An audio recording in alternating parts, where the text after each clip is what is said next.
Hello everyone, welcome to the Web3 Education Investment. Today in this video, I'm going to talk about Polkadot OpenGov. Did you know that Polkadot is the first blockchain to make this governance technically decentralized? Every token holder can vote using their DOT tokens. Exciting, right? Today's story will be around the 684 Chainalysis proposal that requested 10 million dots, which is almost $100 million.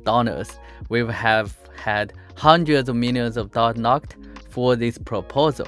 Earlier on my Twitter, I shared some background on Chainalysis. It's a compliance company. Their software had been used in different organizations like Coinbase.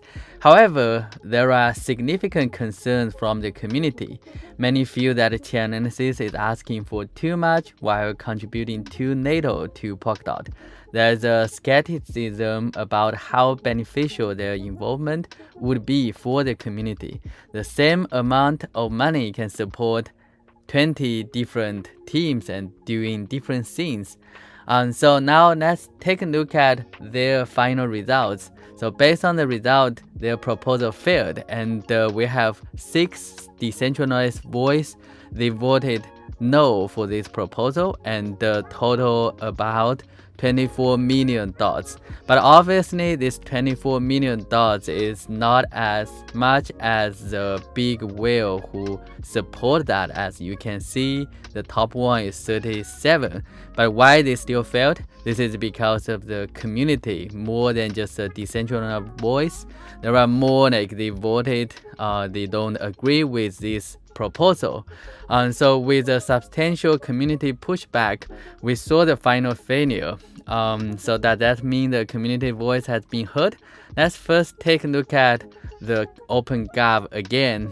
So in the OpenGov, there are different tracks, and they have different origin. For example, the root track requires you to knock 100,000 dots, and only one proposal can be decided at a time, and there are some other tracks. So what happened for the Chainalysis is after the failure of 684, they submitted a new proposal on another track, the root track. Normally I saw the root track is for the technical update, but they are using that and request the same amount of money, and didn't change much on their proposal actually. So why they submit on the root track? On their proposal, they said they want to submit to the root track because of the strategic importance and the privacy implications it entails, which have been raised as a concern. So they submit to another track. So now I'm going to show you how to vote now. So of course you can decide, please do your own research.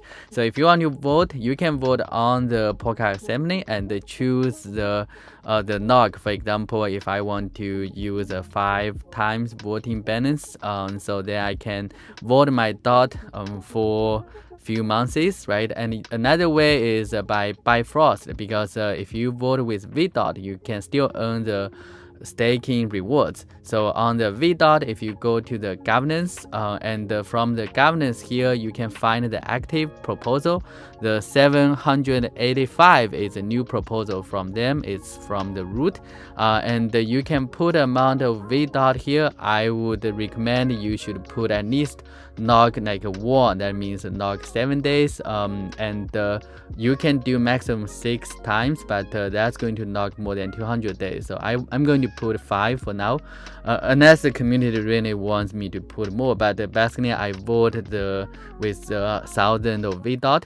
You can also change that. So for example, my AI Web3 community, like initially I put 4 times, like I can change it to 5 times and to vote and support. So you can use your vDOT and easily support all the vote. Basically your voice should be heard. So I would highly recommend all of you to participate in the OpenGov. And here I also share my thoughts about the OpenGov. There might be some improvement. So for example, the limitation, like the right now, those treasury proposal, they have asked too much basically. So I would recommend maybe we should cancel the big spender, because that's going to ask too much. The problem is for this big spender, we don't have any kind of strategy to check the performance. Like once they get the proposal, when it's passed, right? Who is going to track how they are doing on the work?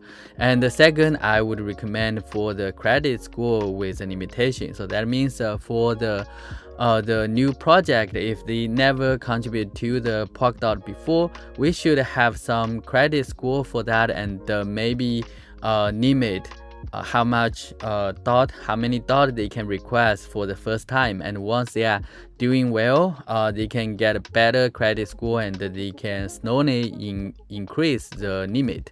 And another thing I would recommend is a milestone. I don't like the idea with like a huge amount of dot and without any milestone. I think another thing they can do is divide that big proposal into several smaller proposal with a step-by-step, like first 3 months or first 6 months do this and that, and then after that you do another milestone. And another thing you can do is a linear vesting, because the token holder also worry about the pressure of selling those dot. And so if it's linear vesting, just like Cardano, right? So you can do a linear vesting, then you are not going to have all the tokens at once released to the market.